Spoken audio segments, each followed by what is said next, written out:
ये है हिंदुस्तान उर्दू खबर। आप देख रहे हैं हिंदुस्तान उर्दू खबर टीवी।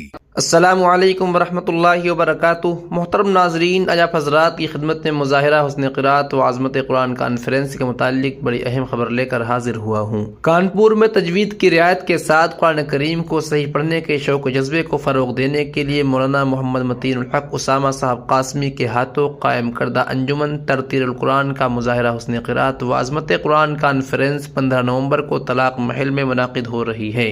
अंजुमन के सदर कारी महबूबुल्लाह साहब इरफानी ने इत्तला देते हुए बताया कि मौलाना अमीनुल हक़ अब्दुल्ला साहब कासमी जनरल सेक्रेटरी जमीयत उलमा उत्तर प्रदेश की निगरानी में मुनाक़िद होने वाली कॉन्फ्रेंस 15 नवंबर बरोज़ शनिचर बाद नमाज इशा लियाकत दादा चौराहा तलाक़ में मुनाक़िद होगी, जिसमें दारुल देवबंद के उस्ताद कारी शफीकुर रहमान साहब, कारी आफ्ताब आलम साहब दारुल देवबंद और दारुल वक्फ देवबंद के उस्ताद कारी वासी उस्मानी साहब, दारुल नज़रतुल उलमा लखनऊ के उस्ताद कारी रियाज अहमद साहब, जामिया तालीमुद्दीन गुजरात से कारी अब्दुल रहीम साहब, जामिया इशाअतुल उलूम मक्कल कुआं से कारी जाबिर अहमद साहब, सहारनपुर से कारी तैयब जमाल साहब, जयपुर से कारी हिदायतुल्लाह साहब और मुरादाबाद से कारी सादिक साहब गंगोही जैसे मशहूर कुर्रा के नाम खास हैं। कॉन्फ्रेंस में मुज़ाहिरा हुस्न क़िराअत से क़ब्ल मुफस्सिर कुरान मौलाना अनीस अहमद साहब आज़ाद बिलग्रामी का खुसूसी खिताब होगा। कॉन्फ्रेंस का मकसद कुरान करीम से ताल्लुक़ मजबूत करने के साथ साथ अहकामात को समझकर उसके मुताबिक ज़िंदगी गुजारने का पैगाम आम करना है। नाजरीन, आपसे गुजारिश है कि वहाँ ज़्यादा से ज़्यादा तादाद में पहुँच कर मुज़ाहिरा हुस्न क़िराअत व आज़मत कुरान कॉन्फ्रेंस को समाअत फरमाएँ।